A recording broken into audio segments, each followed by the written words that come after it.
Back when they still taught logic, statements like this were known as tautologies. Something is true because it is. The more you repeat it, the truer it becomes. It's a self-reinforcing reality. There was a time when tautologies were considered illegitimate arguments, not to mention hilariously stupid. Only dumb people talk like that. Now everybody in power talks like that. Diversity is our strength. Trans women are women. Zelensky is Churchill. It's all self-evidently true. Doesn't need an explanation, and don't ask questions. Sound familiar? Of course it does. That's the pap they're serving us day after day in steaming, lumpy portions. By this point, it's possible that American citizens are the least informed people in the world. Your average yak herder in Tajikistan knows who blew up the Nord Stream pipeline. It's obvious. Does he think some skinny dude in a dress is actually a girl? Come on.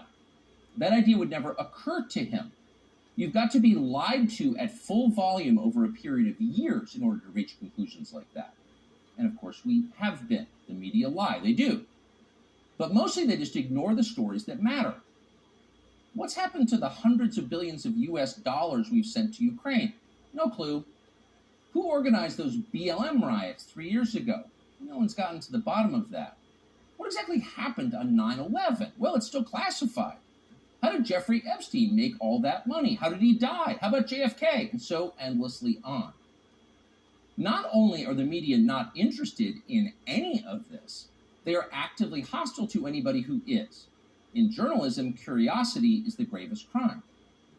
Yesterday, for example, a former Air Force officer who worked for years in military intelligence came forward as a whistleblower to reveal that the U.S. government has physical evidence of crashed non-human-made aircraft, as well as the bodies of the pilots who flew those aircraft. The Pentagon has spent decades studying these otherworldly remains in order to build more technologically advanced weapons systems. Okay, that's what the former intel officer revealed, and it was clear he was telling the truth. In other words, UFOs are actually real, and apparently so is extraterrestrial life. Now we know. In a normal country, this news would qualify as a bombshell, the story of the millennium. But in our country, it doesn't. The whistleblower's account ran on a technology website called The Debrief, which you've probably never heard of. The Washington Post had that story, but decided not to run it. The New York Times, meanwhile, just pretended it never happened.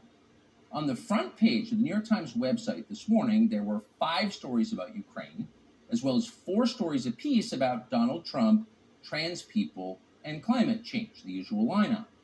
There was nothing at all about how an alien species is flying hypersonic aircraft over our cities. Not one word. So if you're wondering why our country seems so dysfunctional, this is a big part of the reason. Nobody knows what's happening.